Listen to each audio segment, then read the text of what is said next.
miti. Sirrinnaa qabadhaa. Ati amma immoo Aaroonitti dubbadhu. Waaqayyo akkana jedha. Dhaloota hamma dhalootatti sanyii kee keessaa namni mudaa qabu tokko illee aarsaa biddeenaa ana waaqayyo isaatiif dhiyeessuudhaaf hin dhufin jedha. Namni mudaa tokko illee qabu hin dhiyaatin. Maaliin? Aarsaa waaqayyoof dhiyeessuuf natti abadan natti hin dhiyaatin jedha.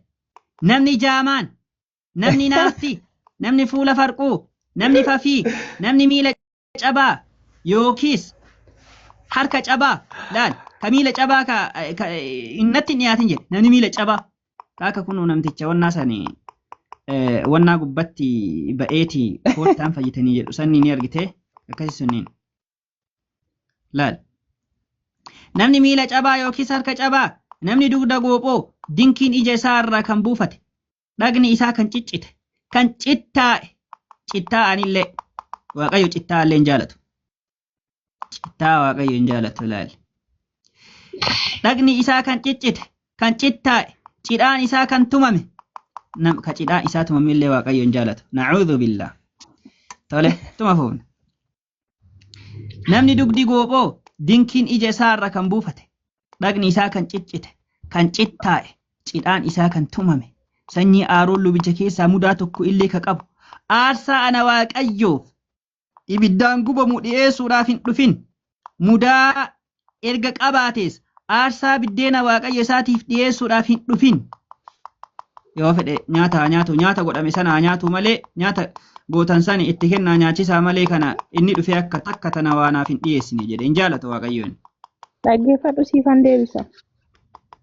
Haannaa maashii qabadhu. Nimoonaa waliin haasawaara. Adaba mana kanaa baradhaa. Akkam gootan immoo naam?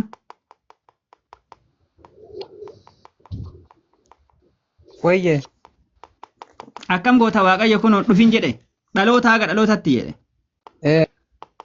Eshi na dhagaye egaa siin deebisa. Hayyee deebisi. Sitti dhaga'ama? Sagaleen keessatti dhaga'ama. Inni nani akka ajaa'ibaatti dhaga'ama.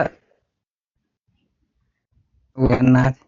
Inni ani calqaba irratti guutummaa macaafa qulqulluu kana hin fudhattamoo iddoo tokko keessaa luqqisii tokko keessaa baaftee dubbistee isa yaada keenya faallessuu danda'u fudhattamu guutummaa macaafa qulqulluu kanatti amantaa calqaba kanis hin jedhe kanaaf jechaadha.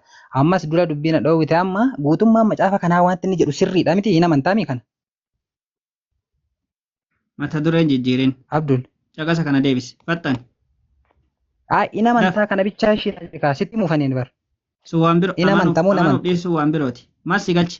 Maal si galche waa'ee amanuu kiyyaa? Kana ni amma ilaa. Na xiyyeeffadhu deebisi. Dhaga'i kaa dura. Abdul.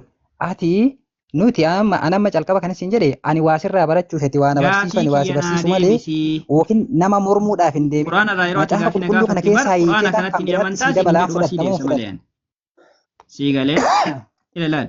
Ati gaafa quraana irraa gaafii ati na gaafatte hayyee quraana tamma na gaafatte kanarraa itti amantaa jedhee sin gaafadhu si deebisa malee.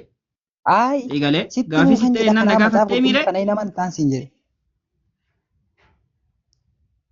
Obboleessa. Waa'ee amanuu fi dhiisii gaafii kiyya naa deebisii. Macaafa qulqulluu keessaan kanaan sii deebisaan amantamuu namantu jechuu as keessatti barreeffame kun yoon sitti hundumti isaa amma kun sirrii miti jettee nama moromtu waan as keessatti barreeffame hundumaan amantaan jedhame Abduu. Amanuuf dhiisuun mata duree birootii in amantaa akkanan taataa kun ajandaa jijjiiruudha malee waan biraatiif miti. Gaafii kiyya naa deebisi. Ajandaa jijjiiruuf miti mee bar. Ilaa inni kun maali inni kun maali? Okay. Deebiin hin jiru.